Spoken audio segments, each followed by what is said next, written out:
Some viewers may find the following video disturbing. Viewer discretion is advised. At the very same time that America refused to give the Negro any land,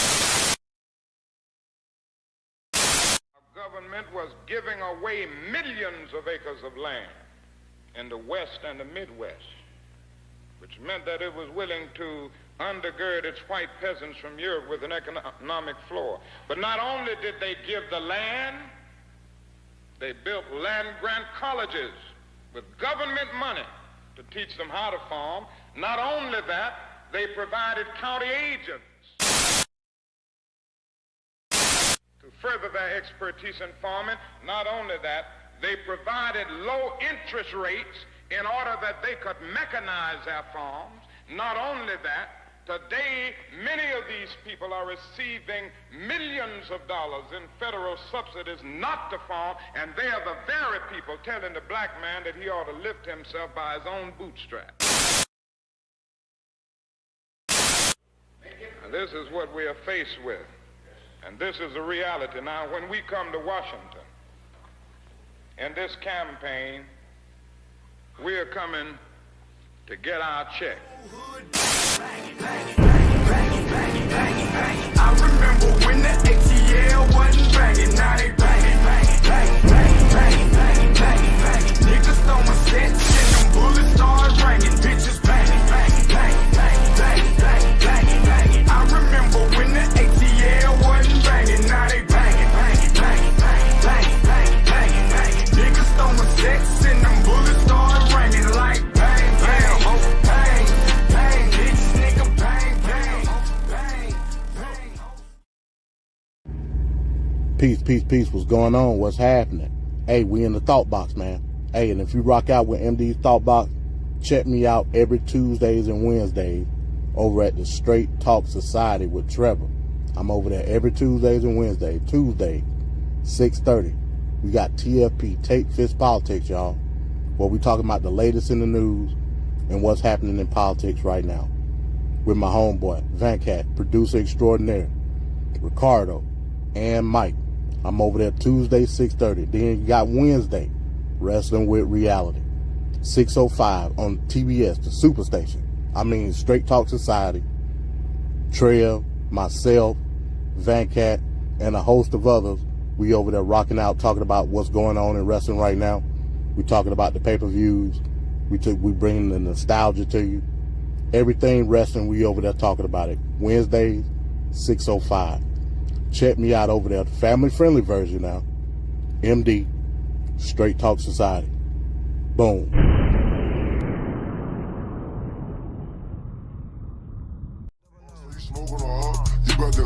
You talking choppers, you getting right. You on the block with the dope every night. Said he wanted some squares, so we took him on life. Say you wanna get paid, you wanna be right. He team 4K got slapped with Walking the out, pipe. still got on these shades, even though it ain't night. Cause they little pink pills too hard. Let's go on the SRT with a Draco tank. Got a little boy way, can't sleep at night. You gotta go get your motherfucking dough. You gotta run, say fuck out that hoe. I was just broken, I didn't have a friend, so I went in the trap and I sold me some dope. Let's for go. real. Poppin' purse, make her suck dick for an hour, get to work. I told the bitch to get nasty for double. She bought her best friend, they for each other. Okay, for me, make her fuck my brother. Got a team full of players, free band, no struggle. Big 4K down to the door. Might get in there more, go dig with a shovel. Break out the chopstick, hit on wherever. Broad daylight, bitch, I'ma get on wherever. Let's go, double O walk on this bitch, but I like to talk on this bitch. Hold on. Purpose said walk on this bitch, the purpose said talk on this bitch. Hold on. I just be geeking out drugs, taking all kinds of shit. Bitch wanna fuck, she fine, and she all kind of bitch. Running through the design, don't care about shit. I can wear one time, though. Major little man got shot, he slide, little boy, you a bitch. 15 ball, one play on me. 15 Peace, peace, peace. What's going on? What's happening? Hey, I'm back, y'all. I'm back on my own shit now. It's been a while. Hey, man, 2024 was a hell of a year. We're busting ass, making money, man. I'm still doing the same thing, but I'm seeing, as my schedule goes, that I got a little bit more time on my hands. So I think MD Thought Box Live is a go, man. I think it's a go. I think I can do it more consistently now. I ain't gonna promise it's gonna be every week. I ain't gonna do that. But at the very least, I'll try every other week. Think thinking of some new concepts, thinking of some different ways to integrate different stuff that I used to do all into one show. You know, stay tuned for that. Shout out to everybody, man. How y'all doing, man? You know, it's been a minute for me to do this type of show. This is what I'm equipped to do. You know what I mean? Break down news and do it my own way. For the people that was trying to figure out where I was at, hey, TFP Tape Fist Politics every Tuesday, 6:30 over at Straight Talk Society. When I get a chance, I'm gonna put the link in for that, as well as give y'all a rundown on what I plan on doing over on TFP as well as over here, man. So yeah, man, been busting ass, been feeling kind of bad. Weather been fucking with me, man. It's raining, it's cold, it's hot. I'm tired of this shit, man. I'm tired of this shit, bro. They're in Georgia. I ain't in Georgia right now, luckily. I'm in South Carolina. But it been raining all fucking day, man. All fucking day it's been raining. Now they saying in the morning in Georgia it's gonna be in the damn 20. I'm like, man, hold on, wait a minute. Like the roads is wet as hell. I hope, like I said, I've been here pretty much all day.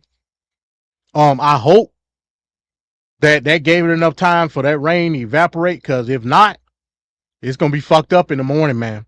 To my Georgia people, hey, y'all be safe, man. Y'all be safe. Y'all be safe. Peace to everybody that's watching live. Peace to everybody that's gonna watch later on. I am the PPAM, the political prophet amongst men. This your boy MD. Hey, look, I got some exciting things coming up. For the people that check me out over there at TFP, I got a new segment that's gonna debut next week. Peace, Kelly. What's going on? I got a new segment that's gonna debut next week called The Downfall.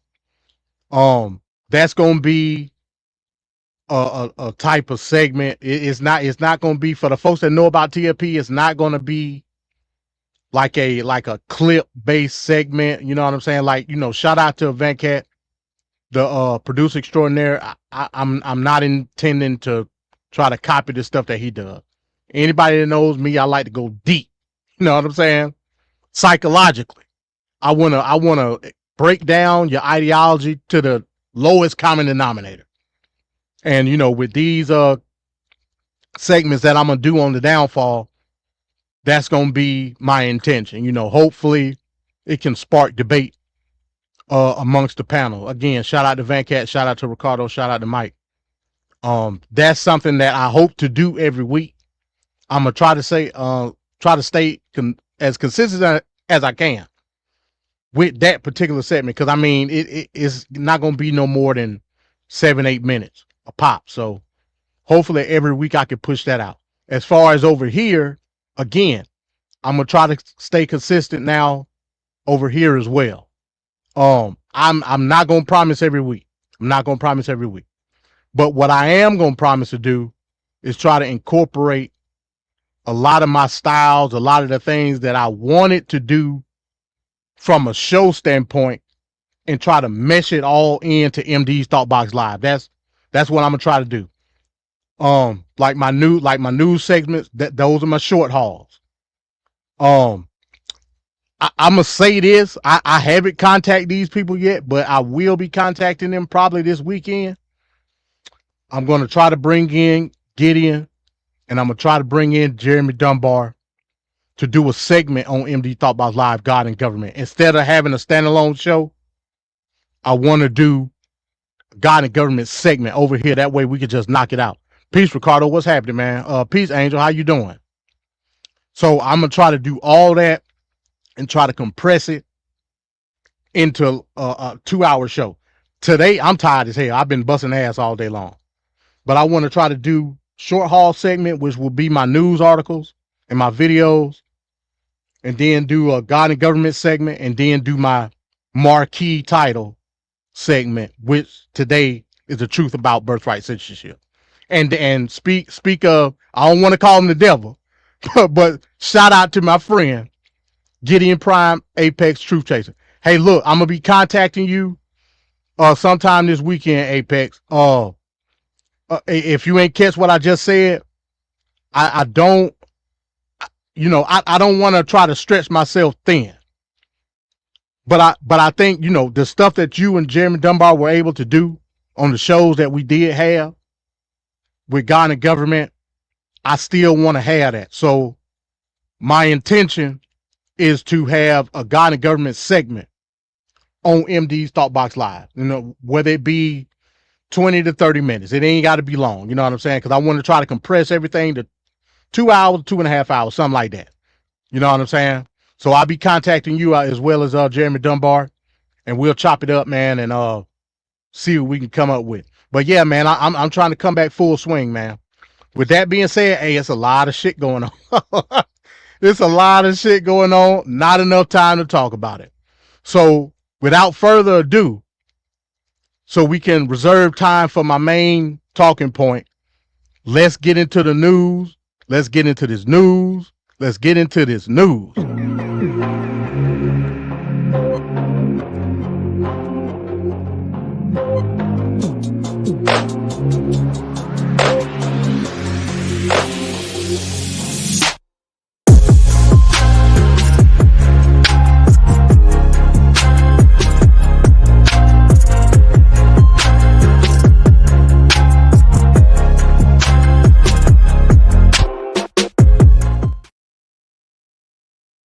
All right, folks. Hey, we're going to start out with this. Originally, I was going to talk about the Eric Adams case as it pertains to the charges and it being dropped per se. But we got new updates on what happened as far as the team that were there to prosecute Eric Adams. And hey, man, I'm telling you, you want to talk about a layer of corruption that has encompassed the entire government structure of America. Look no farther than this, y'all. Look no farther than this. This is the true example. The true example of I guess you would say not in a legislative form, but political quid pro quo. This is it right here. And it goes to show you that the intentions of the Trump administration is not there to be a strong man per se as it goes to the agenda of Trump. Because he know he can't do the shit that way. He know at the very least there's an inclination of some form of checks and balances through the judiciary. He know that shit. So he doing little smarmy, sneaky, fox-like tactics. And players amongst different political spheres around the country is falling hook, line, and sinker for the shit. So we're going to talk about this new revelation that just took place today in regards with the U.S. District Attorney prosecutors that resigned, some that were put in place, even if it was temporary pro temp, to be the, I guess you would say, light bearers of the dropping of the charges on Eric Adams. Just bullshit all around. While I'm doing that, let me, because again, everybody knows over here, MD's Thought Box Live, the doors of the church are always open. I ain't been on this shit. Okay, let me see. How about to say I ain't been on this so long? Let me see how I copy the link. So I'm gonna put the link in the chat for anybody that has any opinions about any of the stories that we're gonna cover tonight. So let me read this, some of this headline from this article. This is from the New York Times. Order to drop Adams case prompts resignations in New York and Washington. The interim U.S. attorney in Manhattan and 2 officials with the Federal Public Integrity Unit quit after the Justice Department ordered the charges against Mayor Eric Adams to be dropped. This is some bullshit. Now, this is the first young lady that bowed out, Danielle Sassoon. Danielle Sassoon's departure from the Manhattan Federal Prosecutor's Office came days after she was ordered to drop the case against the mayor. She was the lead attorney in the Justice Department to prosecute the case. Now check out how they get into detail and who did what, who were the players that orchestrated all this, and we're going to figure out what's what. Manhattan's U.S. attorney on Thursday resigned rather than obey an order from the top Justice Department official to drop the corruption case against New York City's mayor, Eric Adams. Then, when Justice Department officials transferred the case to the public integrity section in Washington, D.C. Now, we going to get into, it wasn't necessarily a Pam Bondi thing. We're going to get into what's what, which oversees corruption prosecutions. The two men who led that unit also resigned, according to the 5 people with knowledge of the matter. Several hours later, 3 other lawyers in the unit also resigned, according to the people familiar with the developments. The serial resignations represent the most high-profile public resistance so far to Donald Trump's tightening control over the Justice Department. They were a stunning repudiation of the administration's attempt to force the dismissal of the charges against Mr. Adams, right?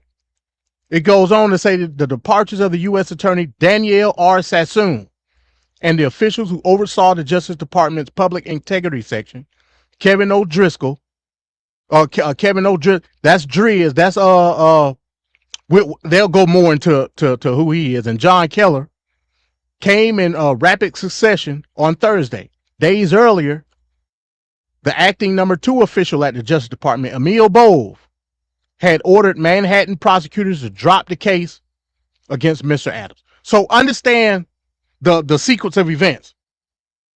Emil Bove, who's basically coming in as acting deputy director of DOJ, right?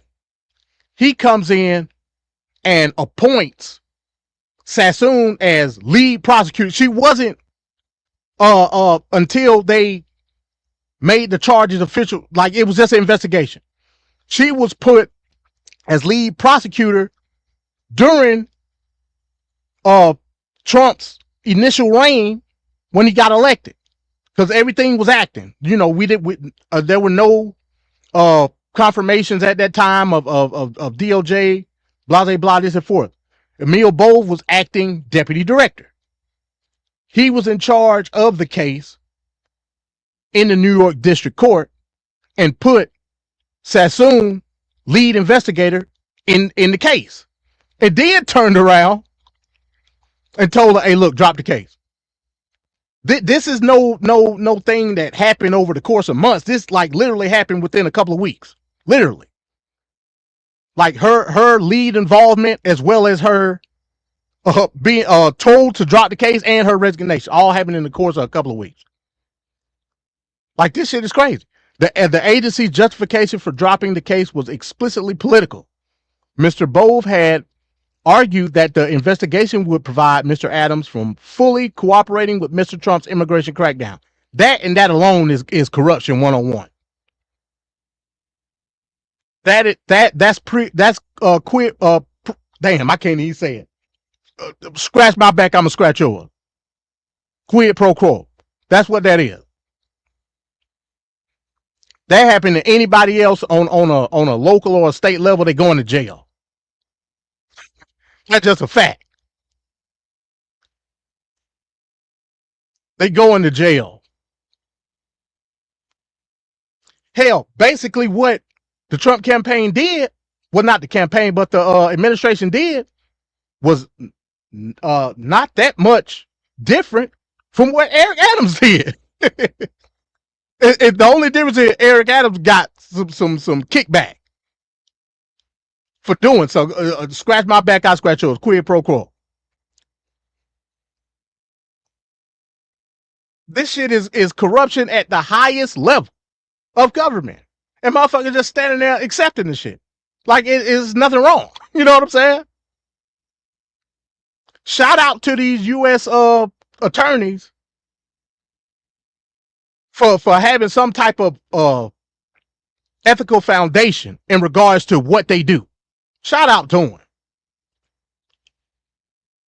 It continues. The departures of U.S. Attorney, damn, did I already read? Yeah, I already read that. Ms. Sassoon, in a remarkable letter addressed to Attorney General Pam Bondi, said that Mr. Bove's order to dismiss the case was inconsistent with my ability and duty to prosecute federal crimes without fear or favor and to advocate good faith arguments before the courts. Now,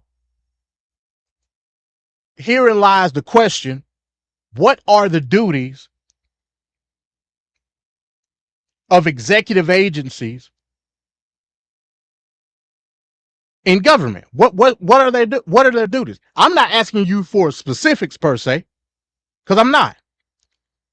Their duties is to, first and foremost, just like all federal employees, uphold, protect, and defend the Constitution of the United States. Secondly, be nonpartisan and efficient within whatever job they're doing in the federal government. That's why there's a tenure system in most federal agencies, so they can go through the ebbs and flows of different administrations and be consistent on the principles of their position. This is why. But when you get a fucking tyrant like Trump to come in and basically insist on all agencies be under the whim of and beck and call of him, you no longer have government. Not in an effective one. Hell, in civics, we learned about the Constitutional Convention, all of that shit.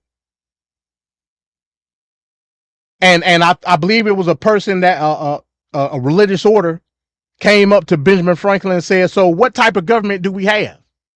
Like basically trying to find out, you know, who are we subjects to? And Benjamin Franklin said, we are a republic if you can keep it.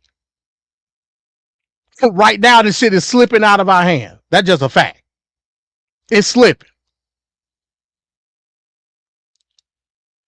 I would argue there should be more of a resistance from the legislative side of things in order to facilitate some type of order in regards to what the checks and balances are. But I mean, that's a different topic for a different day. You know what I'm saying? So what we are witnessing, not only that, what we are witnessing is all these challenges in court with the different EOs that Trump's been putting out. Half of the things that Trump has signed in executive orders, he knows are going to be shot down from the judiciary. He knows the shit. Why does he do it? Steve Bannon called it flooding the zone. You gotta keep pushing and pushing and pushing, even if the shit is illegal, to put a shot to the system of government.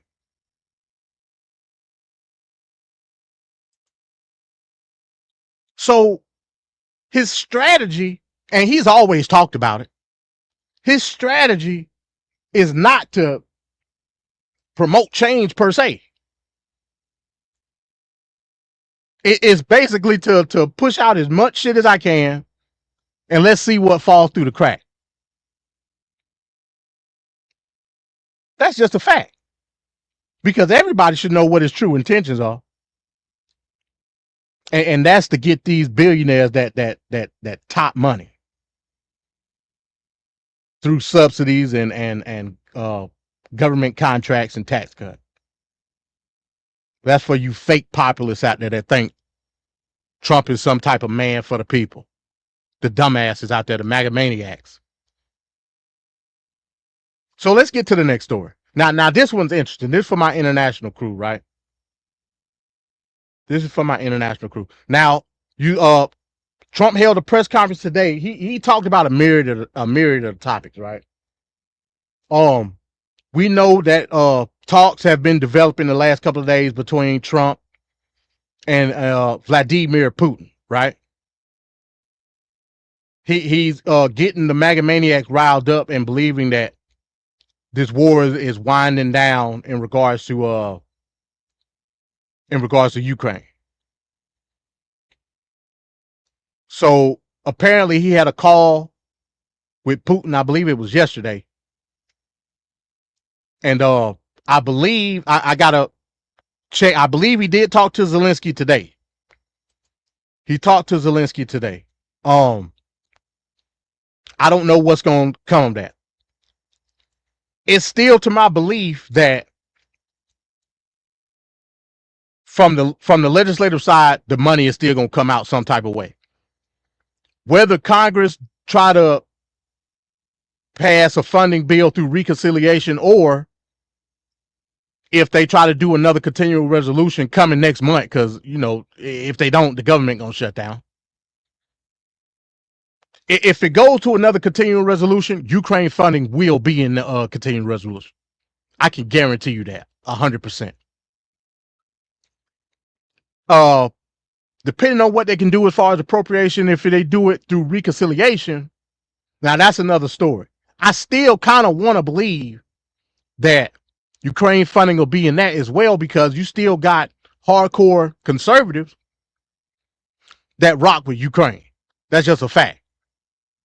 So don't believe that the entirety of the MAGA Republicans in Congress are anti-Ukraine. They're not. They're not.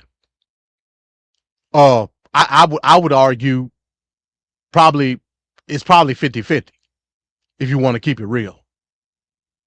But so yeah, that was a phone call yesterday. He talked to Zelensky today. Also, Modi of India was at the White House today. Now Modi is an interesting character, because Modi is like he's kind of like Erdogan in Turkey. He like to stick his feet on both sides of the fence. Modi is heavy pro-Israel. He's also a staunch partner with Putin. We all know that because of BRICS. Interesting take that Trump had with BRICS also. He said today that BRICS don't want no smoke. He said if BRICS tries anything to devalue the dollar, they getting 100% or more tariff. I said, damn. You know, so you know, but that could just be Trump playing a character. You know what I'm saying? That could just be him playing a character. Modi wasn't in the he wasn't in the White House at that time when he said it. That's when he was holding the press conference in the Oval Office. But let me get to this other article real quick so we can move this thing forward. So this is in regards to Ukraine. And I want to share something with y'all after we talk about this article. Because, you know, you got a lot of dumbasses on the MAGA side that don't know history. And they try to mold and shape history how they see fit. But nah, we ain't doing that. We ain't doing that over here.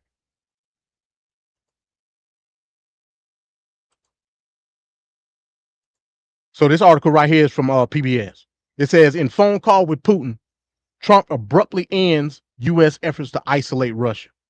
Now check this out. By saying Ukraine's NATO membership is impractical and the return of Russian-occupied territories to Kyiv is illusionary, the Trump administration is giving its blessings to key items on President Vladimir Putin's wish list. I say it like that. I seen you, Adrian. Hey, that's how they say it over there. So hell, I was like, hey man, I ain't gonna disrespect the man. So I'm gonna say it the way they want me to say it. You know what I'm saying? I'm gonna say it the way he want me to say it. Where am I at? Okay. Rarely was a policy change between Moscow and Washington so swift and drastic than President Donald Trump's phone call with Putin, abruptly ending a 3-year U.S.-led effort to isolate the Russian leader over Ukraine. And this is true. I would go as far as to say that it goes beyond the 3 years. It actually goes to 2014, but you know, again, that's going deeper into the story, and we ain't got time for that. And the fighting in Ukraine wasn't the only issue the two leaders discussed in Wednesday's call. They talked about the Middle East settlement, the role of the dollar, global energy markets, and even artificial intelligence. The broad agenda was exactly what Putin has long waited. Russia and the U.S. sitting down to talk about global issues while the rest of the world stood by. Now let's go down here to Putin's goal. Putin's goal in Ukraine.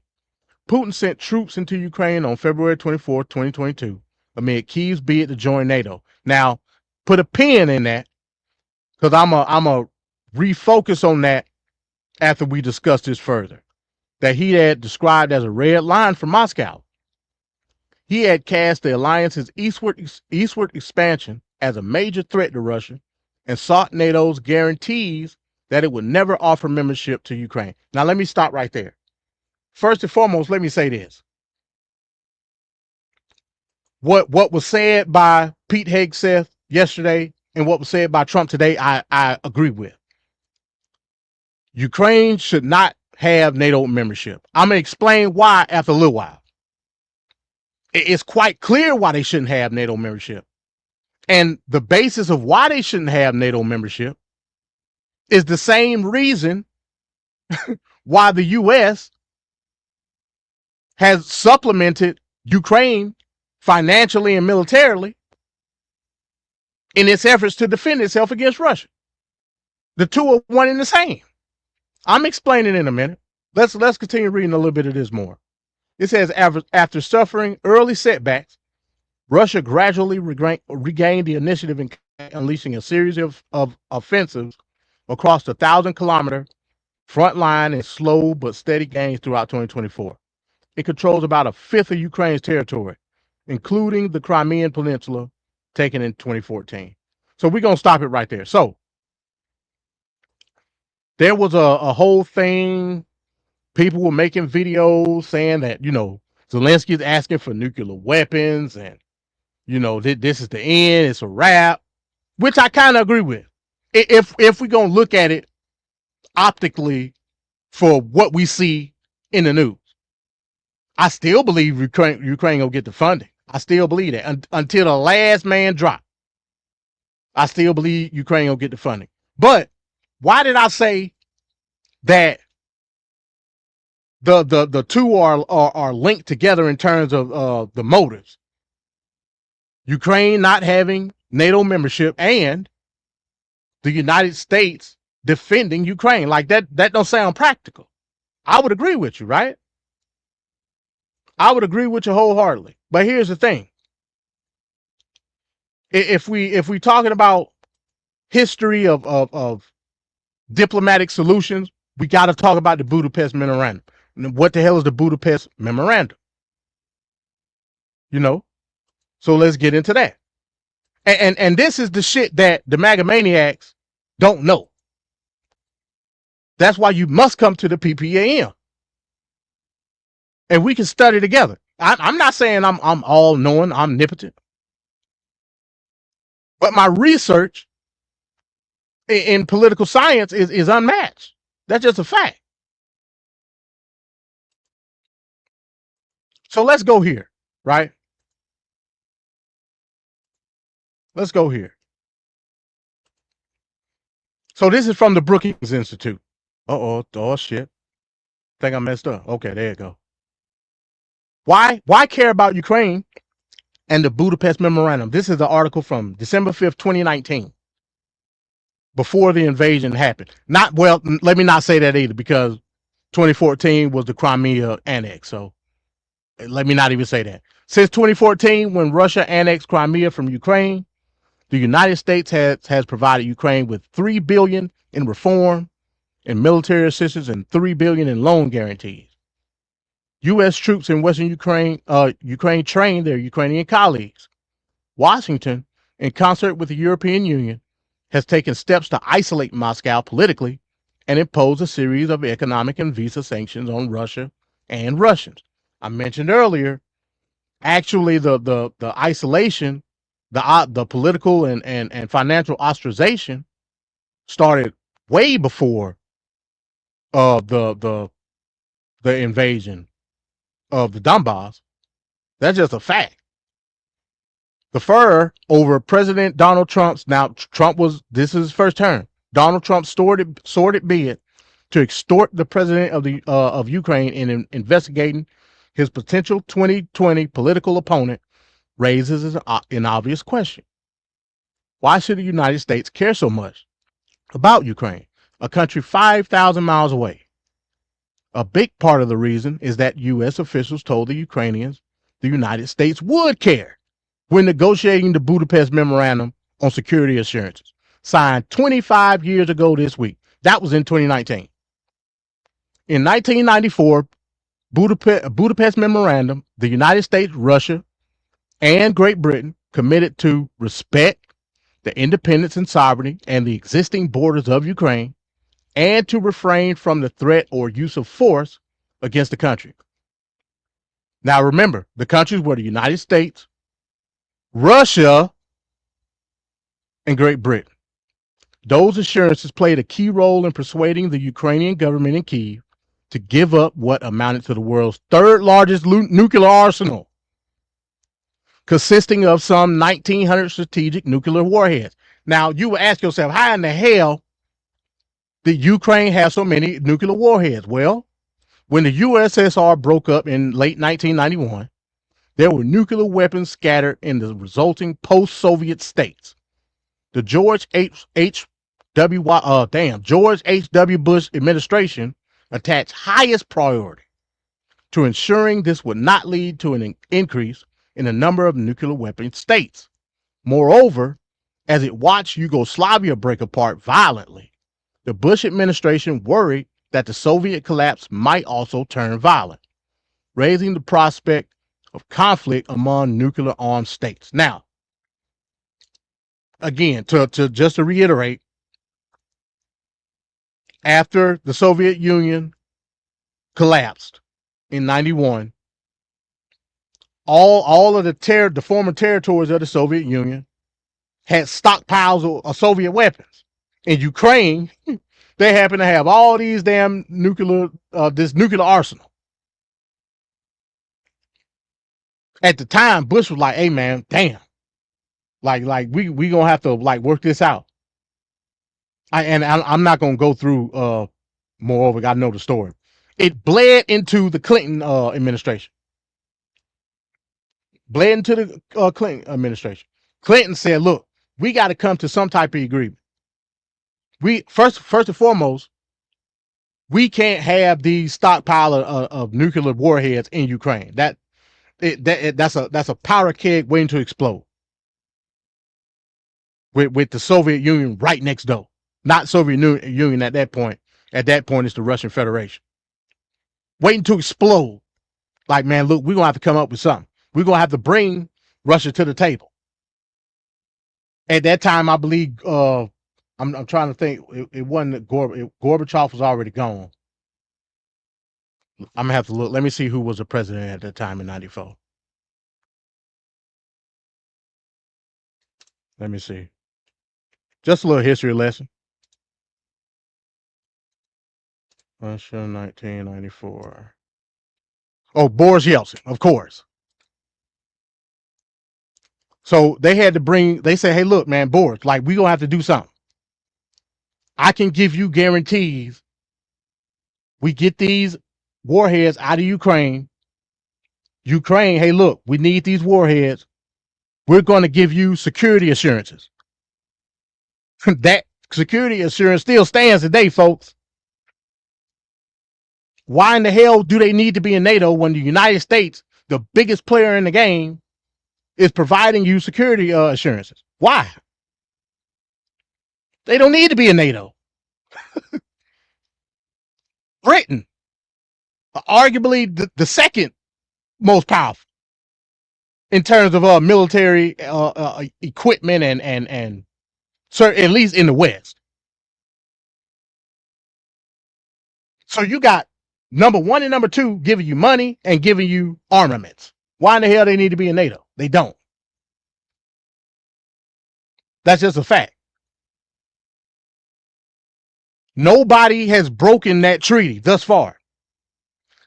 I ain't heard Putin say no. Hell, Putin broke the treaty physically, but through international law, the treaty still stands. That's why the International Criminal Court says this dude is in violation of international law. We putting a warrant out on him. I would argue if Trump continues to provoke this type of rhetoric toward Ukraine, you should do the same damn thing. International law should mean something to the international community. You would think. So if Putin break it and Trump break it, send warrants out on them both. It ain't like Trump give a damn anyway. Obviously, Putin don't give a damn. So let's see how this is gonna develop. It's gonna be interesting to see how Volodymyr Zelensky like moves and shakes with Trump being in office at this time, and because he's moving a mile a minute. So it ain't like Trump. It ain't like Zelensky can like strategize and try to gain favor or pull some type of leverage. He ain't got time for that. Peace, Van Cat. What's happening? What's going on? He ain't got time for it. So we'll see how all this plays out. It's gonna be interesting to see how the EU and other European Union, well, the European Union and other Western territories go about making sure that they maintain some type of assurance to Ukraine, because it's gonna happen. It's gonna happen. So let's move on to the next story.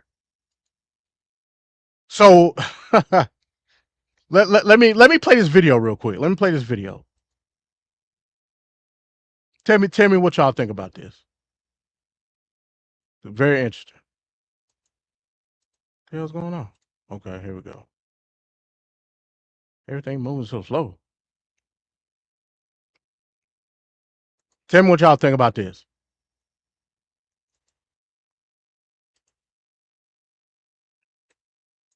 If we don't have free speech, then we just don't have a free country. It's as simple as that.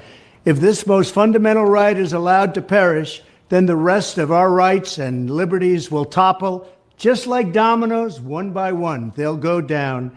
That's why today I'm announcing my plan to shatter the left-wing censorship regime and to reclaim the right to free speech for all Americans.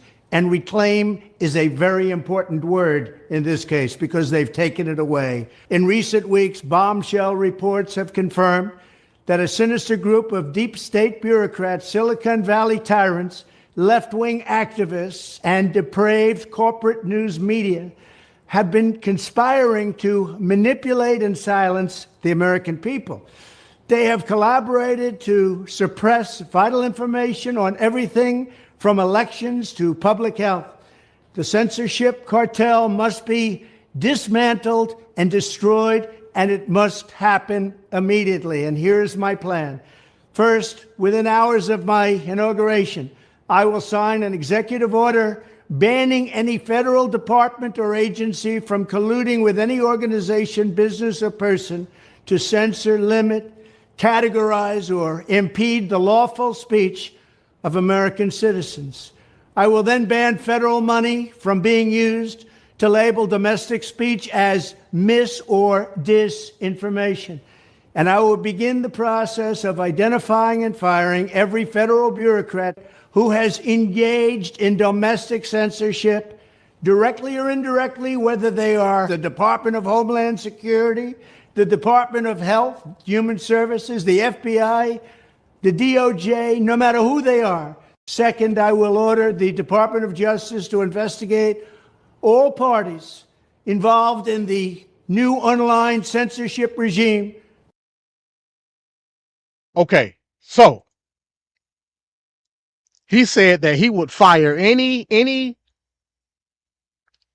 department or agency employee that's involved in any type of censorship. So does that mean that you fire yourself? Is that what that means? I mean, I'm just asking. Let's get into it. What the hell you talk about, MD? Well,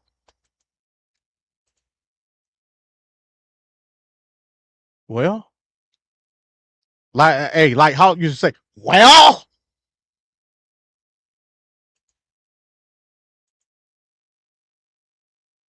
This is from Associated Press. Huh? What's going on with the Associated Press lately? I mean, I'm just asking. I'm just asking, folks. Does anybody know what's going on with the Associated Press right now? It says Trump signs a plan for reciprocal tariffs on U.S. trading partners, ushering in economic uncertainty. Now, I'm reading that because I'm going to use that later on. But what's going on with AP right now? Does anybody know? Does anybody? Let me play another video. Let me play another video.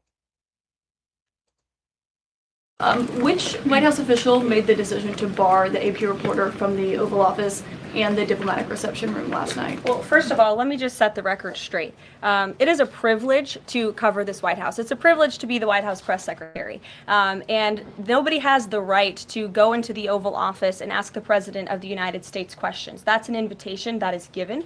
We reserve the right to decide who gets to go into the Oval Office. But isn't it retaliatory in nature is the argument, because the reason that the AP was barred, which they said was because they're not using the phrase Gulf of America, they're using Gulf of Mexico in line with their standards.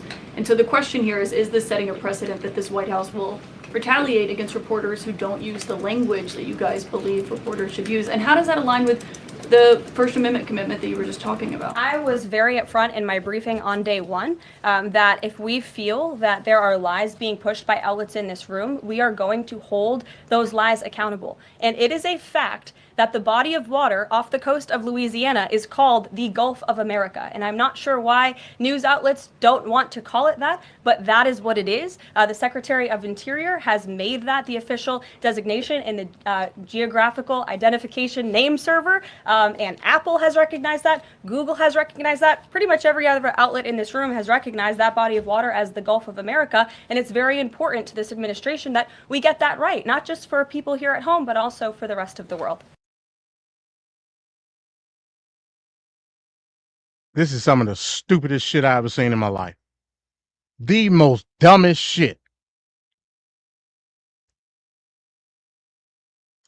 And based off the dumb shit, you censor one of the most reputable, if not the most reputable news source in America, if not the world, the Associated Press.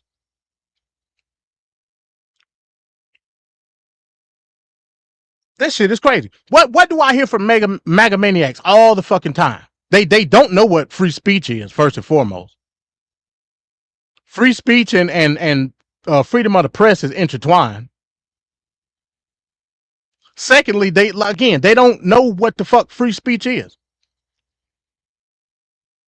They believe if they get banned from YouTube or Twitter when it used to be Twitter, somehow that's in violation of their free speech. If you believe that, you are a dumbass. I'm here to tell you, folks. It's not. Twitter cannot violate your free speech unless they discriminate you in some form or fashion based on sex, ethnicity, culture, whatever. But they're not doing that. They have strict guidelines in which we, the users, must follow. If we don't, we got to face consequences. They're putting barriers on my free speech. They got every right to do that. Because Twitter, YouTube, Facebook is not the United States government. They can do whatever the fuck they want to do. Me streaming on YouTube right now, this ain't my shit. I can set guidelines within the sphere of my channel, but ultimately, everything goes to Google. What's so hard to comprehend about that? I'm not understanding, like, where's the disconnect? There is no disconnect. It's shit that you've been fed via MAGA spaces that got your head fucked up. That's just what it is. But now we have a clear example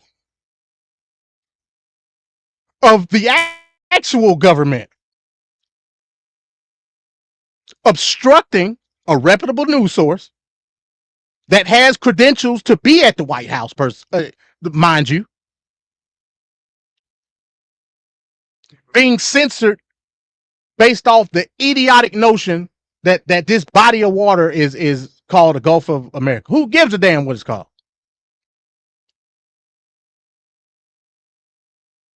You're absolutely right, Venkat. They anti-free speech.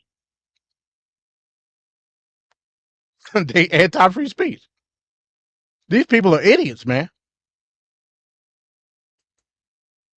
These people are idiots. I don't know what else to say about them. Anybody that think that shit was okay need their head examined.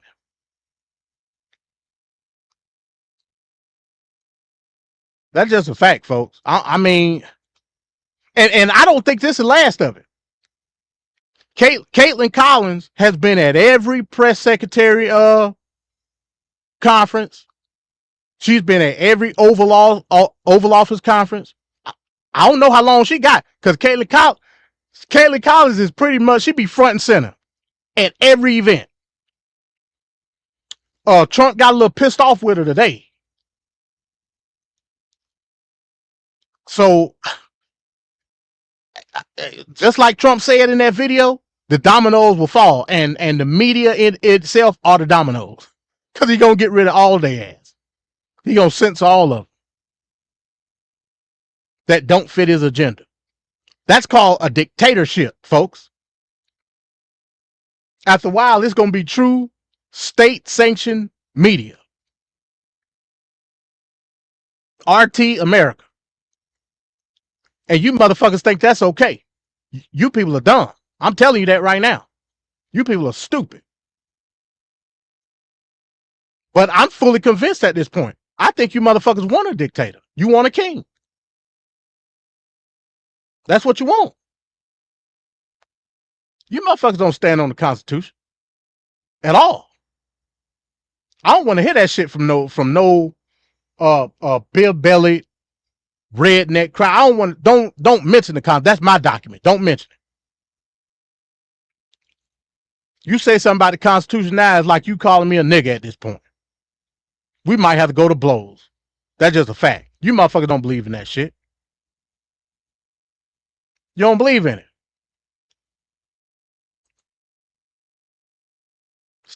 You said Trump staged a press event on Air Force One while flying. Yeah, that's what he did. While flying over the Gulf of Mexico the same day as the Super Bowl to get attention. You're absolutely correct. You're absolutely correct. And this symbolic shit. This is the same shit Caesar did once he took control of Rome.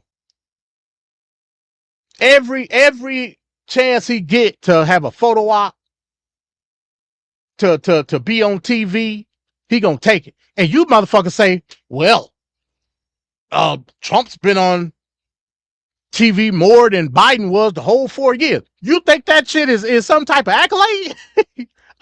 What I need to see the president for? I need to know what legislation is being passed and what the executive branch is signing off on and vetoing. I don't fucking need to see you. But you MAGA motherfuckers are reality TV addicts. That's what y'all are. It's must-see TV for you crazy motherfuckers. That's why you call MAGA maniacs, because that's what y'all are. But let me stop babbling. Let me get into the last thing here. So, well, actually, yeah, this is the last thing. Something happened this week. Oh, first of all, let me tell the story. I ain't been in Waffle House in a while. I went to Waffle House for the first time in months. Saturday with the fam or whatever. I said, yeah, I want me a damn all-star breakfast. You know what I'm saying? Got up, made sure I got up. They got the chicken sausage now. So I was like, yeah, they got the chicken sausage. See, Waffle House, I used to have to stand for Waffle House for a long time because they didn't offer a non-pork option. I was like, man, it's a Waffle House on every other fucking corner in Georgia. Everybody go to Waffle House. You're drunk, you go to Waffle House. After church, you go to Waffle House. Like, it's different people. Everybody in the South don't eat the hog. I'm like, God damn. Huddle House, on the other hand, see, Huddle House, that folks, I'm like, oh man, you fuck. But Huddle House is few and far between. I believe Huddle House originated in Alabama. I believe, because when I'm in Alabama, them shits is everywhere. I was like, man, I'm going to the Huddle House. Fuck Waffle House. At the Huddle House, I can get me some turkey sausage. But now they got the chicken sausage at Waffle House. I said, man, I'm going to the Waffle House. So we all got up that morning, man, drove like the shit. We could have walked. Shit was up the street. Went to the Waffle House. I'm looking on the menu, 50-cent surcharge per egg. I said, what the fuck? Then it came, I'll say, yeah, that's right. That's right. See, I don't handle the grocery duties at the house because I be gone. So, you know, they go to the grocery store, whatever. And, hey, these prices are soaring. These prices are soaring. Now the egg situation is a isolated incident due to a specific, you know, I'm not going to put that as totality. I get that. But I don't see Trump doing shit about it. You know what I'm saying? Hell, not related, and I don't have it as a story. RFK Jr. got confirmed today. Is he going to do something about the bird flu? Probably not. Hell, he'll probably tell you, hey, look, just eat the bird raw. That motherfucker is crazy. So I say this. I didn't get the COVID vaccine. Me personally, I just feel like they're at the time. I'm not gonna say now. At the time, I felt like, hey, ain't enough science behind this. I know what you're telling me, but ain't enough science behind it. I don't feel safe getting it. That was me at the time the vaccine came out. I would make the suggestion that if you're not up to date on any vaccines or boosters that you may need, get them shits now. That's stupid. Get them shits now. Because, hey man, motherfuckers gonna be out here dying of damn typhoid and dysentery. Like, this shit gonna be like the Oregon Trail out here fucking with RFK. Yellow fever and all type of shit gonna come back. So, I was, you and your children get whatever appropriate vaccinations that y'all need. Go get them shits now. Because fucking around with RFK, we're going to be going back to leech therapy. You're going to go to the doctor, they're going to put leeches on you. You know what I'm saying? Something wrong. You got a twinge in your elbow, whatever. They're going to tell you to bite down on this belt and cut your shit off. It's gonna be like the Civil War at this motherfucker. That's what it's gonna be. And take a swig of this whiskey. Anybody that, and again, it's gonna come a popular thing with things being challenged from the bureaucratic side of government. Because again, the agencies, the departments, ain't no more inspector generals down there. So, or let me say it the correct way, inspectors general. They damn near gone. It's going to be people that rise up within these particular departments and agencies. I'm not saying that. But I'm saying in the meantime, just earlier, what was it? When they put the stay, the temporary stay on the it wasn't was it the USA? I should it was one of the challenges that they had. The judge just lifted that order. So, I'm not saying that this stuff don't hold weight long term, But just be precautionary. Is all I'm saying. Just be precautionary. Because again, going back to the RFK thing, that motherfucker's crazy. But let me go to my other story here. This is my last story for the night. Then we're gonna get into birthright citizenship. I'm already at the hour mark, so I'm doing good. I'm doing good. So let's talk about inflation a little bit, shall we? I was under the impression that inflation was immediately going to start going down, even though that's dumb as hell, because we were already at the steady rate of inflation before his dumb ass got in office. But hey, who am I? You know what I'm saying? And that's something I'm gonna have to go deeper into as well, because I don't think people understand how inflation works. That's just a fact. Hey, MAGA maniacs don't understand a lot of shit. So again, you're gonna have to come to me. If you want to have a discussion about it, if it's something in particular that you would like to study, hey, let's do it. Let's do it. But hey, this is from Yahoo News, right? Inflation rises as consumer prices surge in January. Wow. When news broke Wednesday that inflation and food prices went up in January, now check this shit out. President Donald Trump wasted no time taking personal responsibility and vowing to focus solely on making life better for all Americans. Now, this is an op-ed piece. I did this on purpose. Hi, just kidding. He posted Biden inflation up. Let me see if it'll take me to that. It might. Let me see. Yeah, it did. Yeah, it did. On Truth Social, this is what he posted after the new inflation number came out. Biden inflation up on social media, and then presumably went back to planning the Trump-branded hotel and casinos. Now, again, I just wanted to bring that up. This is an op-ed. I'm not going to read the whole thing. Well, matter of fact, let me read this part. Inflation hit a 7th-month high in January, and consumer prices saw their biggest rise on a monthly basis since August 2023. Last month, the cost of bacon jumped 4.1% from December, and gas prices were 1.8%. Egg prices rose astronomically, up 15.2% from December, thanks largely to the spread of bird flu, which Trump appears to be ignoring while he plots out a Gaza redevelopment plan and lets Elon Musk fire thousands of federal workers. Again, that was an op-ed piece. I did that on purpose. But it still holds weight. It still holds weight. Are we seeing Trump drop the ball similarly like he did during the initial spread of COVID? I'm asking y'all in the chat.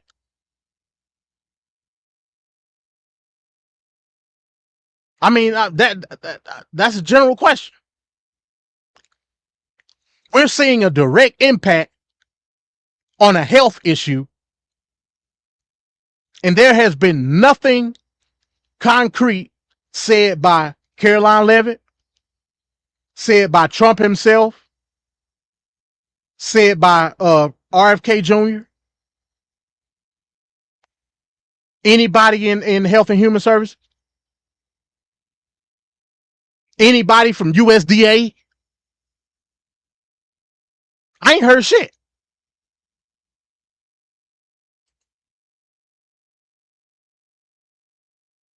And so don't nobody supposed to say nothing about the eggs. I like eggs. My kids like eggs.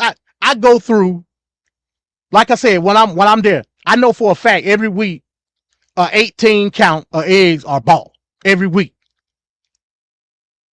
By Friday, Saturday, them shits is gone. I have 3 boys.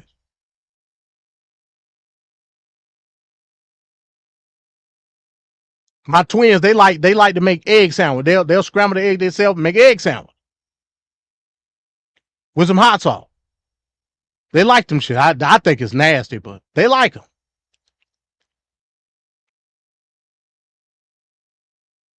You just ain't gonna say nothing about the bird flu?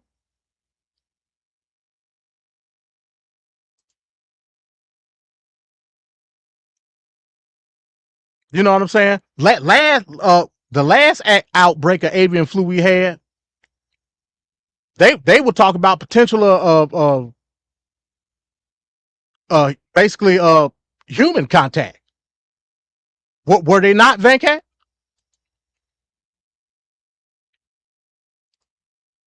So this shit fuck around and mutate, then what? So again, man. So yeah, those were my short hauls for tonight. Again, just to reemphasize, my plan is to be as consistent as possible now that I got a little bit more extra time. Just a little, not much, but a little bit, man. I appreciate everybody coming out tonight. Everybody that's gonna watch later. Please like, comment, subscribe. Shout out to Straight Talk with Trevor. Shout out to the Straight Talk Society. Please go over there and subscribe if you like my content. Over there I'm more mild mannered. You get the raw MD over here on this channel. Over on the Straight Talk Society, you get the mild mannered MD. But nonetheless, the information stays consistent. So check me out over there every Tuesday, 6:30 on Taped Fist Politics. I'll be premiering my segment on TFP this coming up week, The Downfall. I think it's going to be very interesting to get everybody's take. I think it's going to be a nice change of pace for the things that we usually do over there. So look at Ricardo. Shout out to you, man. Shout out to you. So yeah, all right. So let's get into the marquee topic for tonight. Birthright citizenship. So just to be clear, let's get an overview of the Citizenship Clause. And I thought I had this up already. I see I don't. And I know Angel said that she talked about that topic as well earlier. I think I seen Angel was live a couple days ago. Like I be ripping and running so much, man.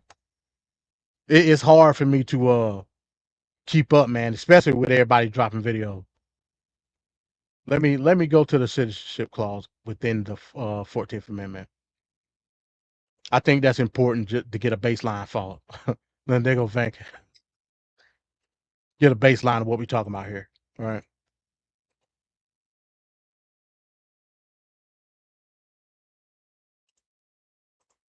Right. So, okay.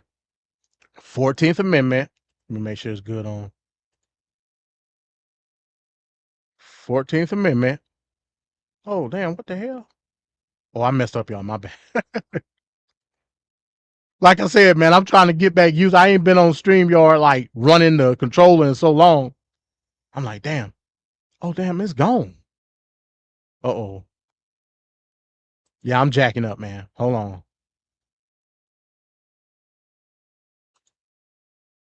the hell just happened? Okay. There it is. Boom. Boom. So, the 14th Amendment, Section 1. All persons born or naturalized in the United States and subject to the jurisdiction thereof, we'll come back to that later, are citizens of the United States and of the state wherein they reside.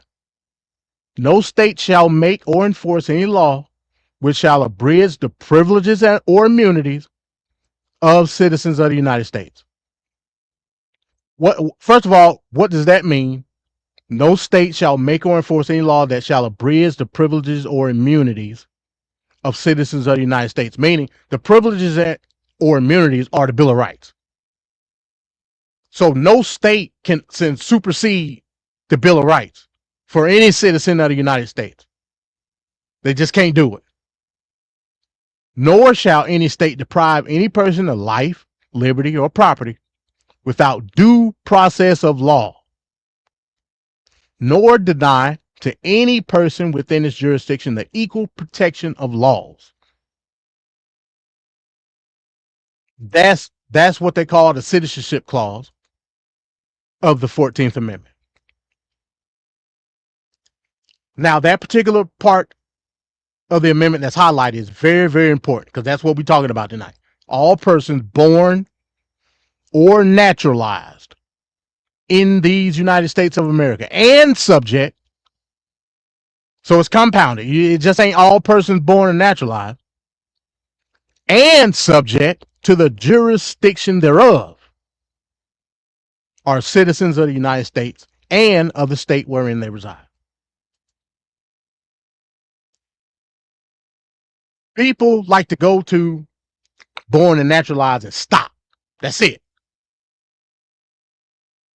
Are there precedents and examples? Yeah. But the essence of what the 14th Amendment was created for, I think hands down, nobody would argue it was to solidify citizenship for the emancipated and its descendants, the freedmen. But they knew, the authors, the framers of the 14th Amendment knew that they could not use that wording. Why? Because you cannot facilitate certain privileges and immunities based on a certain group, demographic, whatever the situation may be.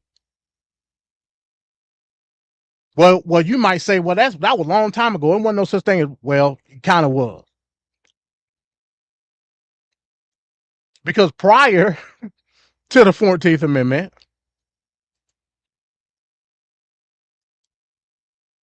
where a lot of this wording comes from, was a bill that was passed called the Civil Rights Act of 1966.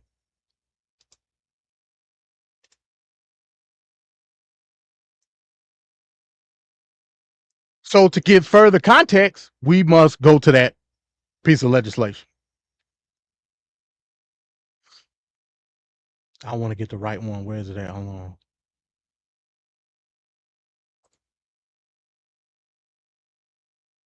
That ain't one I want. That don't even look right. I thought I got a tab for everything else. I could have swore I had this earlier. Hold on, wait a minute. Guess I gotta go to that one. I don't like the way that one looked. That's not. Yeah, hold on. All right, give me a second. Hold on. Let me, cause I gotta go to the National Archive. Hold on. Gotta go to the National Archive and get it from that way.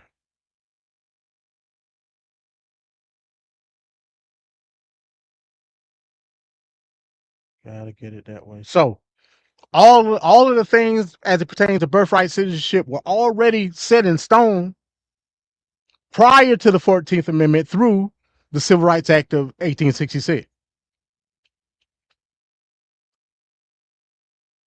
So the location in which they got their wording and the meaning, right, was through the Civil Rights Act. That's just where it came from.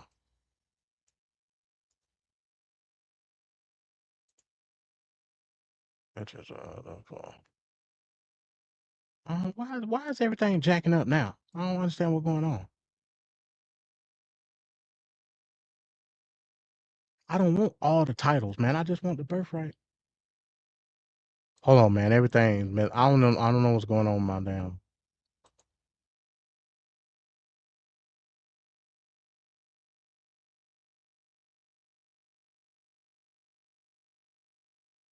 What the hell?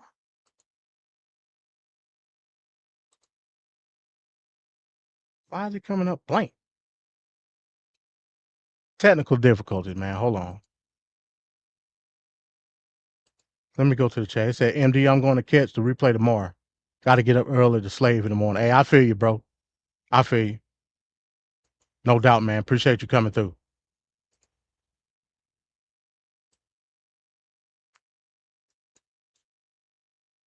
I think I got too many. Okay, let me delete some of these damn tabs.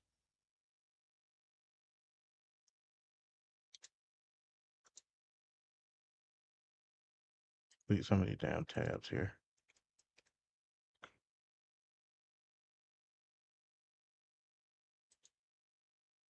Oh, that's why. Okay. All right. I got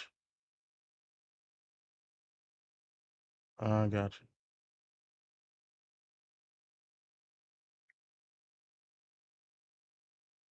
Okay. So let me get out of this.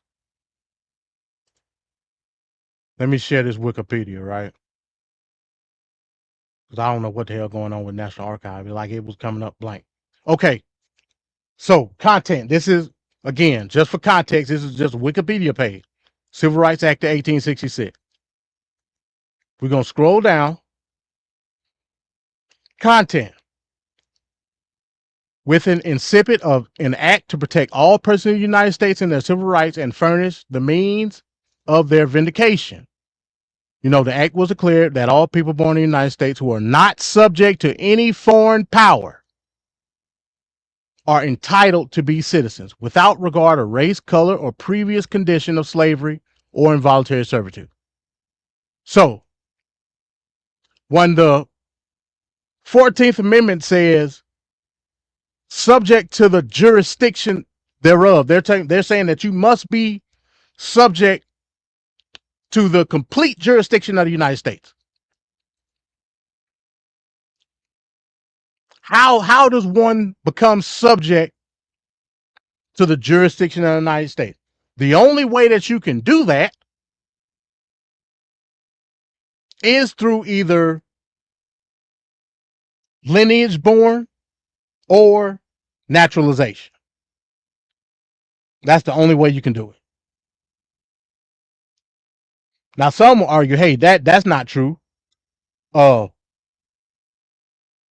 You know, Ellis Island and you know, their children, because during Ellis Island, there wasn't naturalization per se. I mean, you had the wording there, naturalization, but true naturalization didn't start taking place till after 1924.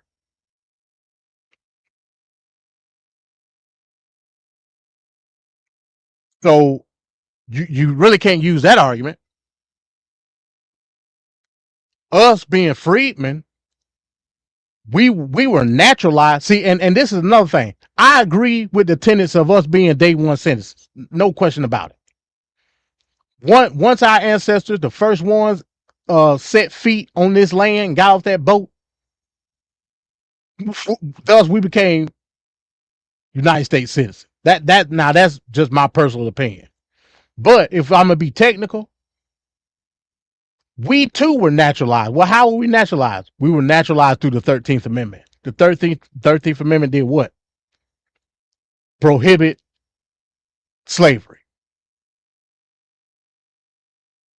It changed the status of our ancestors.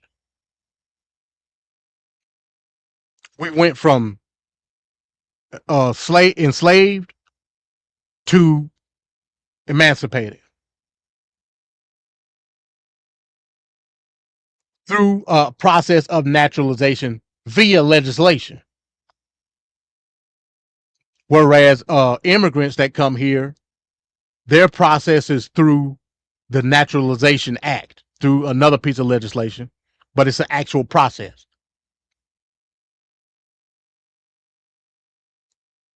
Even to the point where, and let me share this as well. Well, let me continue with this first.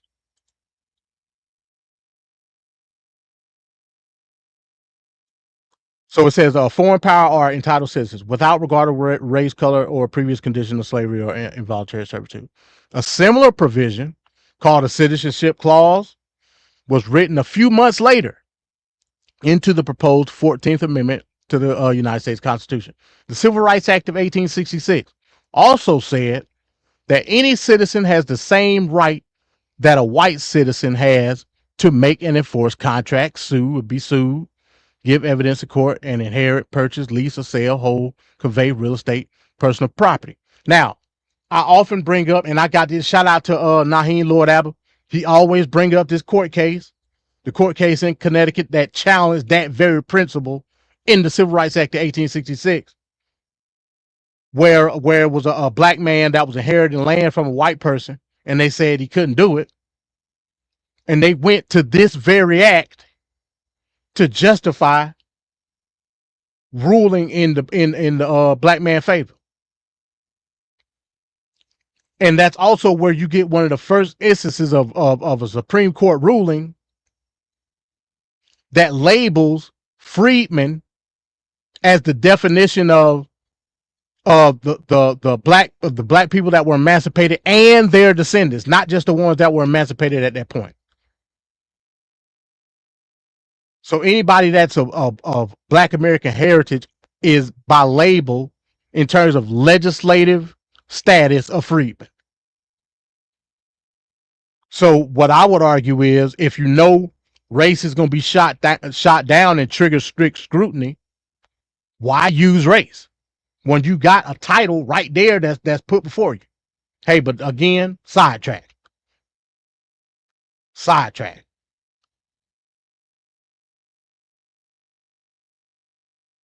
So here's John Bingham, right? This statute was a major part of general federal policy during Reconstruction and was closely related to the Second Freedmen's Bureau Act of 1866.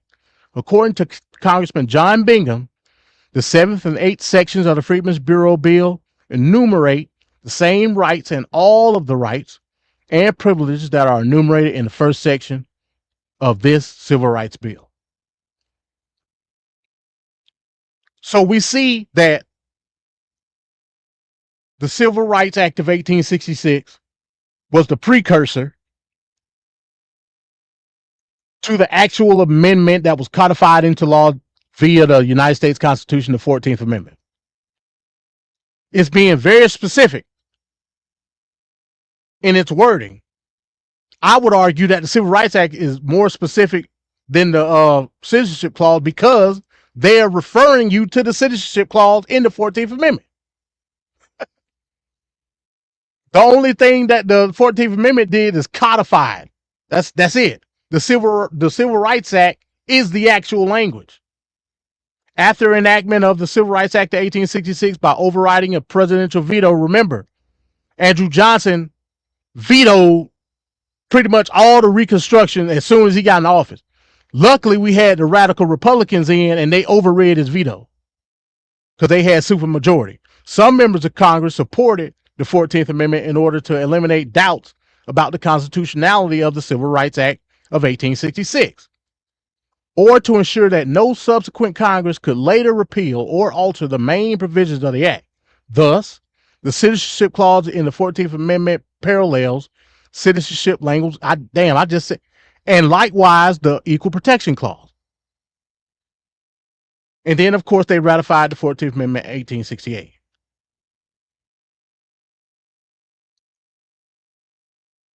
So what I'm telling you is, there was specifics. No. There were specifics in regards to the language as it pertains to birthright citizenship. Now, going back to naturalization, I'm not against having a program for these illegal aliens to streamline a due process, I guess you would say, structure in regards to either denying or accepting their naturalization. I don't, because I understand, you got a lot of people that try to argue. I don't know how they do it. You got a lot of people that try to argue, well, that, the black job shit, and once they get them out, then it'll be more jobs for us, which is, we at the lowest unemployment rate in decades for black people. But hey, I'm not leaving my job to go work at ATL Wings to go make 10 piece, because that's what I saw the Mexicans do. You know what I'm saying? Or go mow somebody 6-acre lawn. I'm not doing that shit. So I'm confused as it pertains to what the strategy is after they leave. Now, again, I'm not saying that if you're here illegally, like, you're gonna have to go. But I also understand that every person is afforded due process. They say it in the Constitution. Whether you're a citizen or not, I can go to it. Every person is afforded due process. So at the very least, I'm willing to give them that. I also understand the implications economically. For people that's trying to deny that shit, like, bro, come on, man. Come on, man. You got to think ahead, bro. You got to think ahead. What black people are suffering based on migrants in the overall aspect of the economy. That's right, Angel. Yeah, I damn sure ain't getting in no field. You know what I'm saying? That's when the epigenetics kick in. I ain't getting in no goddamn field. That's a fact. You know what I'm saying? I see them shits every day and get traumatized. So what I'm talking about, don't stop having tunnel vision as it pertains to what you think your community will look like. Because whether you like it or not, the economy connects all of us. You know what I'm saying? So what do you think the economy is going to truly look like? Like keep it real with yourself. Don't try to run no play or play a role or try to justify the means. What is the economy going to look like?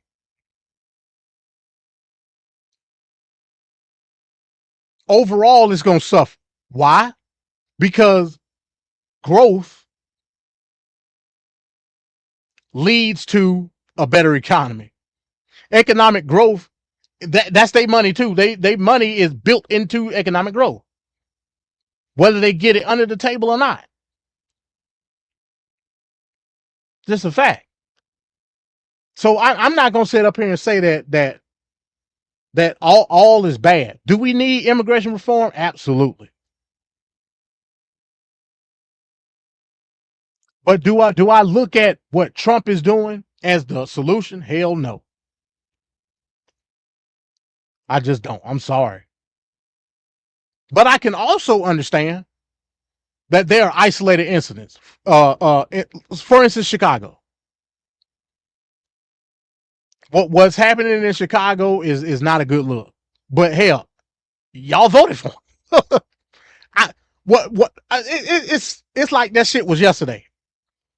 During the race of the Chicago mayoral race, that when all that shit was happening in real time,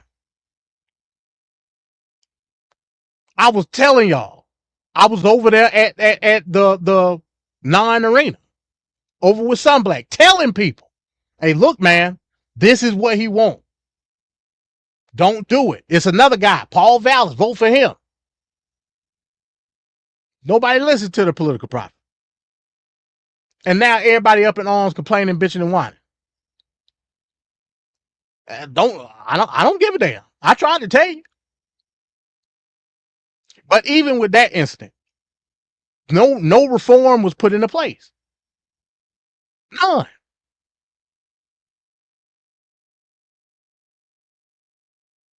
So on the question of birthright citizenship, it's clear that you, one, must be born or naturalized in the country, and two, must be subject to the jurisdiction thereof. People always, it's like that shit don't exist. You can only be subject to the jurisdiction by either being lineage based within the country or renouncing your foreign allegiance. One last thing and I'm out of here. It's only an hour and 30 minutes. That's cool. Ricardo in the house. Ricardo is a naturalized United States citizen.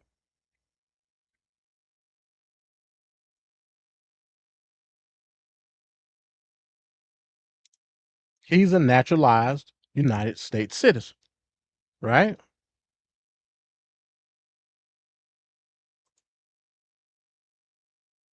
During the naturalization ceremony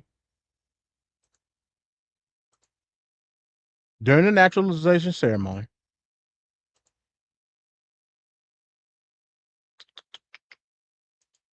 here, let me blow it up.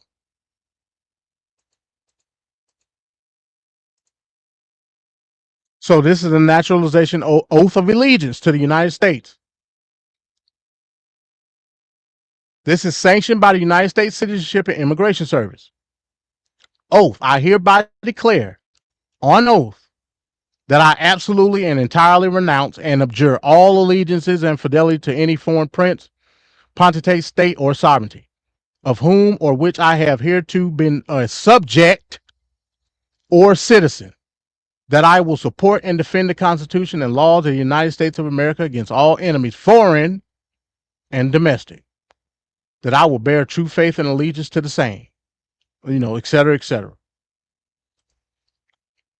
It's simple as that, folks. The framers of the 14th Amendment, the framers of the Civil Rights Act of 1866 were clear in their intent when it came to birthright citizenship. You cannot, in the Civil Rights Act, you can't be subject to a foreign power. How are you subject to a foreign power? Well, if you're born there, just like we are in the United States. If you're born there, if you're a foreign dignitary, meaning if you here at a foreign consulate of member states of the UN, United Nations, these are foreign dignitaries. They're not subject to the United States.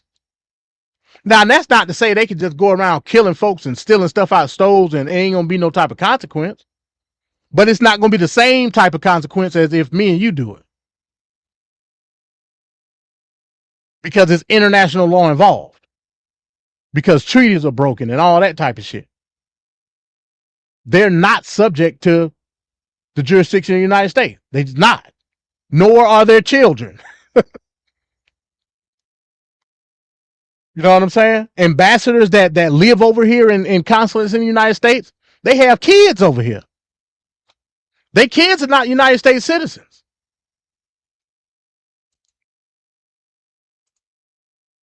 Shout out to Angel. What's going on, Angel? How you doing? Hey, MD, peace. How you doing? I'm all right. Trying to get back in the swing of things. I know I wanted to start off by saying I'm happy that you're back because I really enjoy your streams. I don't always catch them live, but I told you when you came over to my channel, I really, really enjoy your stream, so I'm glad you're back. Yes, ma'am. Yeah, I'm going to try to be consistent this time. Cool. I'm going to try to be consistent this time. So, but yeah, what you got on any other topic? Yeah, I'm not going to stay up here long. The birthright citizenship, I love what you had to say about it. When I talked about it on my channel, typically what I am, the thing that I'm at right now, MD, is I'm just concerned about how stuff is going to affect us as Black people at this point, because I'm with you. Like, I'm not doing this no more. I'm sick and tired of the I told you so. If people want to be crazy, I don't got nothing to do with that no more, That's right. So do you remember when he issued that directive to temporarily appoint someone to the FAA in the Oval Office, and then they started asking him questions? It was right after that plane crash took place. It was like the second quote unquote press conference. So one of the reporters asked him something to the effect of, how do you think is going to play out when you try to overturn birthright citizenship with the Supreme Court? What that man said was, and this is why people have to pay attention, he said he believes that he does have a fighting chance, and he justified it by saying birthright citizenship was only created for the children of slaves. That is what that man said. So if he's looking to overturn that, MD, I believe that this man is trying to get a path to us no longer being citizens. He talks about locking up the criminal, quote unquote, I'm doing the quotes right now, criminals in other countries and things like that. That man is crazy. If he overturns that, it is going to affect us in the long run. I adamantly believe that. So again, I'm looking at things how are going to affect us, and I really think that that's something that's coming down the pike. People need to pay attention to that. If that gets overturned, we will be looked at like we're no longer citizens. Yeah, yeah. Hey, this is what I believe about it, because that I think that was a dog whistle, and then a lot of people tried to use that as a launching point. Like, look, see, he knows. I'm talking about like the FBAs and all of that. They use that. They tried to champion that particular quote, which was stupid, because it's a sleight of hand almost. While he was doing that, they were trying to get rid of the history of the Red Dogs or the Tuskegee Airmen out of Army programs. Mm-hmm. While he was saying that, a report just came out a couple days ago where the Army is no longer recruiting at its HBCUs. So again, they're trying to erase certain factors of our constitutional claim. Yeah. At the same time, using dog whistles for all the racists and white supremacists. That's all it is. He want us to stay in a permanent position of basically being destitute. That's just a fact. I hear you. Go ahead. Normally, dog whistles is the political thing to say. With this man, I think, I always talk about how we all see him as stupid, but also we see him as calculated. And we have to remember there's also this tabloid part to him. When he did that press conference after the plane crash, he couldn't keep his mouth shut long enough to say like all these preemptive opinions on why it happened. That stuff is very calculated, if you ask me. I think that is very calculated. I hope that it's just a dog whistle, but hope is even out the window with me. I think that this man cannot keep his mouth closed. I think that we need to pay attention to the things that he says. I'm not saying, that he doesn't realize that he needs us in this country, and it would apply to everybody. But when this man is talking about putting American citizens in jail in other countries, I believe that it's all going to tie in eventually. So we'll see. That's all I wanted to say. That was kind of my take on the birthright citizenship, is how it eventually can affect us. Because why on earth would he point that out? Most people don't even know that. Most people believe that it's something for the migrants that came after us. Yeah. That's what they believe, because they that's think it's for everybody. The term, right? Black people is what I'm talking about. Had no idea that that's something that was put in place for the descendants of enslaved people. So listen, we'll see what happens. But I love your show again, MD. I want to get down and finish listening. Okay. All right, appreciate it. Yeah, I'm about to get ready to get off, man. I've been up all day. I'm about to go to sleep. All right, peace. I appreciate it, Angel. Yes, peace. So yeah, there you have it, folks. Again, Angel said it best, man. Listen, the original intent of the 14th Amendment was a specific intent. That's just a fact. Now, I'm not saying that they didn't put parameters in place that made sure that if you become naturalized in the country, the original framers of the 14th didn't know how naturalization was going to work in the future. They didn't. But they put parameters in place to make sure that if you were naturalized, your citizenship was set in stone. That's just what it is. Again, the framers of the Constitution, all its amendments later on, they made sure that the wording was precise, as well as proof of purchase in regards to how things were going to look in the future. Future proof it, basically. Some people call the Constitution a living document. I say it's both. I say you have to look at the Constitution as a living document as well as go by the original intent. Because society, civilization, the shit changed. You know what I'm saying? It's not going to stay the same. You can't just be an originalist and just think, whatever's set in stone and there ain't no caveats to how society works. You can't do that. It's a living, breathing document based on the fact that we're living, breathing, and we still going 250 years later. You know what I'm saying? You have to look at the Constitution that way. Hell, Trump don't look at it no damn way. So, there's that. But what I'm saying is, I'm not arguing immigration reform. But I understand that you can't legislatively put forward this document and tie it into illegal immigration. You can't do that. That would be foolish. And that's part of the problem with the Democratic Party right now. They do shit like that. So with that being said, yeah, I'm glad I'm back. We made this short and sweet. Yeah, I want to keep them around 2 hours going forward. 8:30 will be the time pretty much every Thursday. If, to be determined if I'm still working or whatever the situation may be.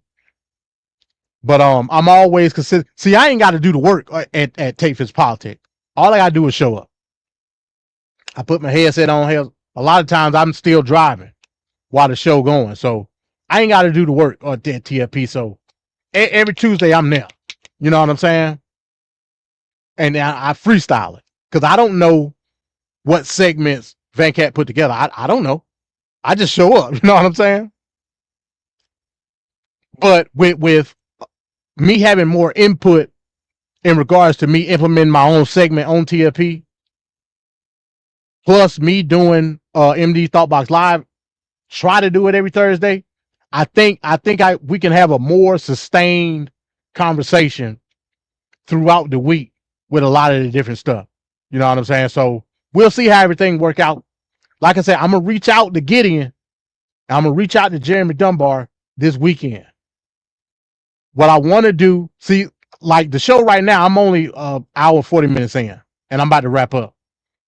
So I know I can squeeze in a God and government segment. So I'm gonna reach out to them, and we're gonna see what we can come up with on that. So with that being said, yeah, this is refreshing being able to come back. We're gonna see how everything play out. We definitely gonna see how everything play out. I'm gonna try to get more engaged.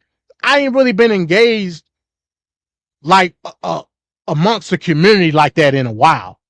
You know what I'm saying? I watch YouTube, don't get me wrong, but in as far as like Angel was just up here, as far as like catching Angel and Solar and a lot of the other shows from Straight Talk Society, I ain't really been engaged because I haven't had the time. You know what I'm saying? I just, like, when I'm driving, I'm usually audible books.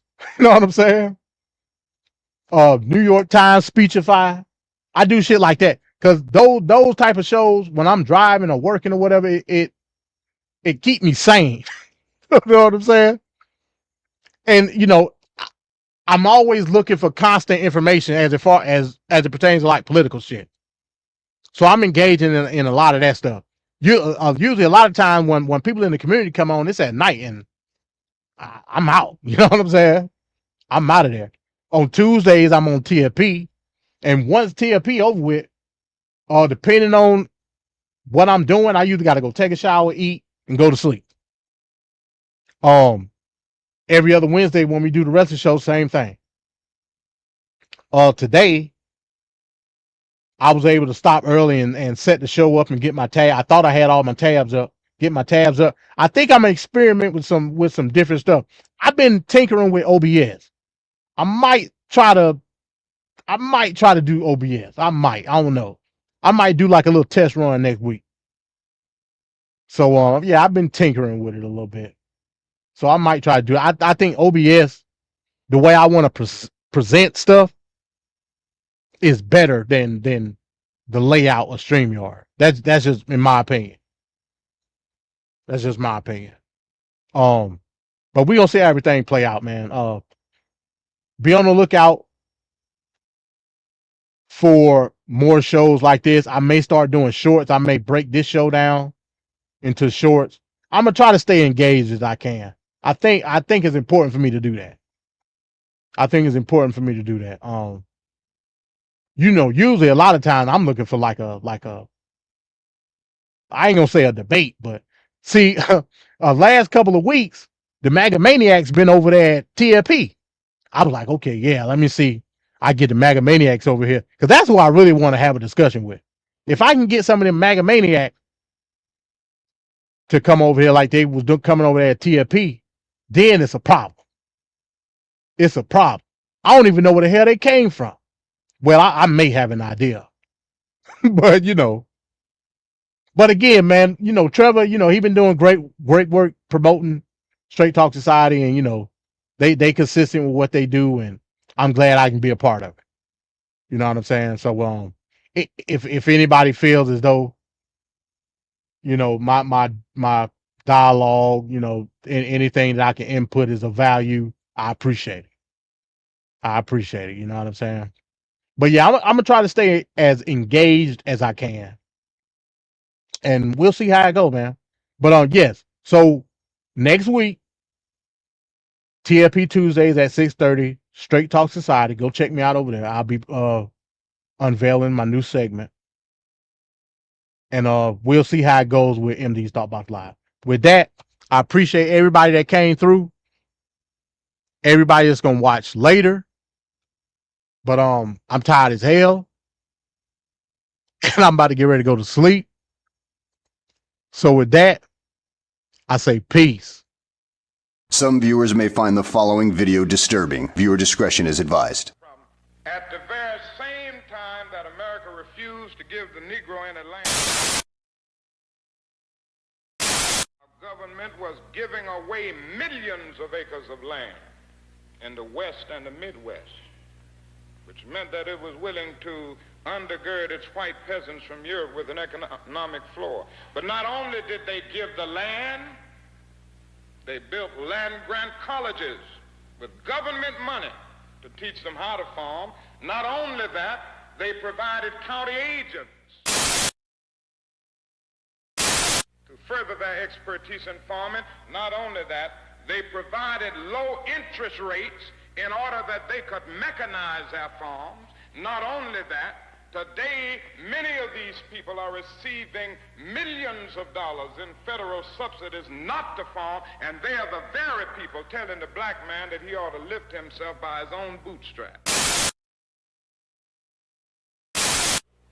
And this is what we are faced with, and this is the reality. Now, when we come to Washington in this campaign, we are coming to get our check.